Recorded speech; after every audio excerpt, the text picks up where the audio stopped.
Python শিক্ষায় স্বাগত। আমরা আজকে শিখব কিভাবে ইউজার থেকে একটি নাম্বার নিতে পারি এবং নাম্বারটি প্রকাশ করতে পারি। আমরা জানি অবশ্যই কিবোর্ড থেকে ডাটা নিতে হলে আমাদের ইনপুট ফাংশনটি ডিক্লেয়ার করতে হয় এবং ইনপুট ফাংশনটি অবশ্যই আমরা একটি ভেরিয়েবলের আন্ডারে ডিক্লেয়ার করব। তাই আমরা নাম্বার নামে একটি ভেরিয়েবল নিলাম। আমরা চাইলে অন্য ভেরিয়েবল নিতে পারি। এখন নাম্বারের এগেইনস্টে আমরা একটা ইনপুট ফাংশন ডিক্লেয়ার করলাম। এখন আমরা এই লাইনের মাধ্যমে ডাটা নিতে পারবো এবং আমরা নাম্বারটি প্রিন্ট করব, যাতে আমরা যে ডাটাটি নিয়েছিলাম ইনপুট ফাংশনের মাধ্যমে সেই ডাটাটি প্রিন্ট করতে পারি।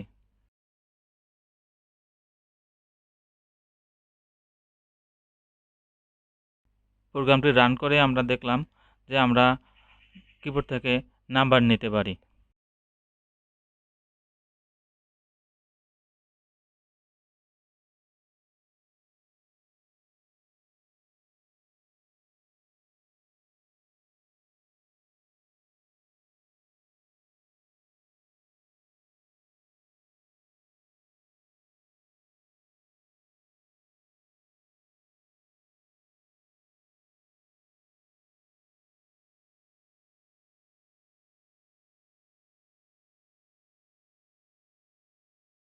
প্রোগ্রামটি রান করে আমরা দেখলাম একইভাবে আমরা ক্যারেক্টার বা স্ট্রিং নিতে পারি, কিন্তু আমাদের এটা কাঙ্ক্ষিত ছিল না।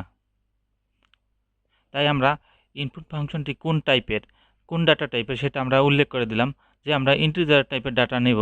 তাই আমরা ইনপুটের বামে আমরা ইন্টিজার ডাটা টাইপ বলে দিলাম। এখন আমরা ইন্টিজার টাইপের ডাটা নিতে পারতেছি।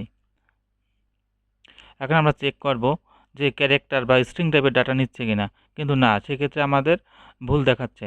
এর মানে আমরা এক্সেপশন হ্যান্ডেল করার কোড আমরা এখানে করিনি, পরবর্তী সময় আমরা করব। কিন্তু আমরা যে ইন্টিজার টাইপের ডাটা দিতে পারতেছি বা নিতে পারতেছি সেটাই আমাদের লক্ষ্য ছিল।